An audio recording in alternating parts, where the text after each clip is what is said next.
So the AYN Odin is meant to be a bit of a beast when it comes to GameCube emulation. Let's check it out.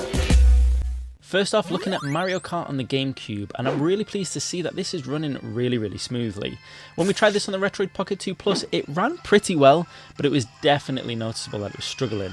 Whereas on the AYN Odin, it's really doing a great job. It's not quite at the level as if you were running it on the GameCube itself, but it is pretty damn close. And it's running so well that you're able to completely enjoy the game and the races and feel the sense of speed whilst trying to take out everyone with those mushrooms and shells. From all the hype, I've been expecting a lot from the GameCube emulation on the AYN Odin, and it looks like things are kicking off to a good start. Next up, we're looking at Need for Speed Underground, and as you can see from the start menu, things are running pretty smoothly and the audio is nice and crisp as well.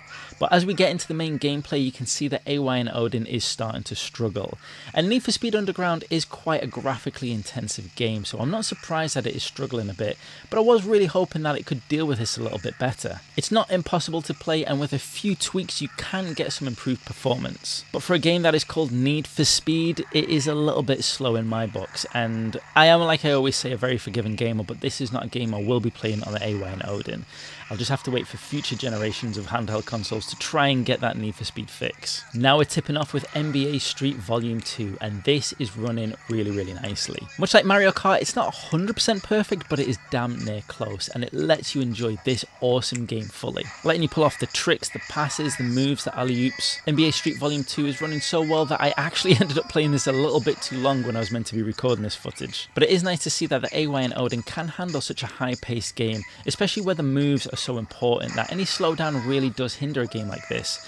But right now it's running awesomely. Also to note, this is running stock as well. Anytime I've made any changes, I will state that. And I will be doing a follow-up video letting you know the best settings to play around with to try and get the most out of your games. Next up, we're looking at Pokemon XD, and I didn't have high hopes for this because this has struggled out of all the games I've played the most on all the different kinds of hardware. But you can see the AYN Odin is dealing with this really well. Again, it's not perfect, but it is way better than I've seen any other handheld emulator deal with this. Unfortunately though, the good times don't last with this game, and once again it's got that strange glitch where once you press down on the analog stick to move around, it makes your character go up. I really don't understand what that is, and I don't know if it's specific to this emulator or not.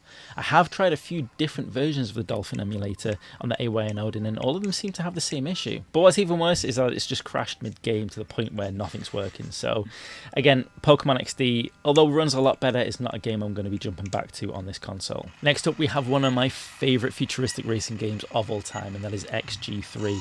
I have been so excited to get my hands back on this, especially on a handheld console, and I'm really pleased to say that the AYN Odin deals with this really well. This is potentially the fastest game on the GameCube, where you're breaking the speed of sound on these awesome bikes, and the AYN Odin deals with this sense of speed really well. As is the theme, it's not 100% perfect, but it's damn near close. You can notice moments of slowdown, but it's not enough to take away from the enjoyment of the game, and I really enjoyed my time with XG3 on the AYN Odin. And now we're looking at a game that ran really well on the Retroid Pocket 2 Plus, and I'm really surprised to say it's not running that well on the AYN Odin, and that's Simpsons Hit and Run. I thought this was going to be silky smooth, the easiest test of the lot, but funnily enough, where all the other games which struggle on the Retroid Pocket 2 Plus run a lot better, I really struggled to get Simpsons Hit and Run to run as smoothly as it does on the Retroid Pocket 2 Plus.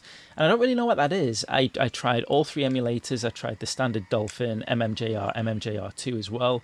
I tried changing the settings, but for some reason I just couldn't get it to run as well as it did on the RP2 Plus. This really surprised me, and I'd be really interested to find out anybody else who's used both of these consoles if they found any other games that ran better on the Retroid Pocket 2 Plus as opposed to the AYN Odin. Next up, we'll be looking at the PS2 emulation on the AYN Odin with a full review coming as well. If you don't want to miss out on those episodes, make sure you're subscribed with a notification bell hit.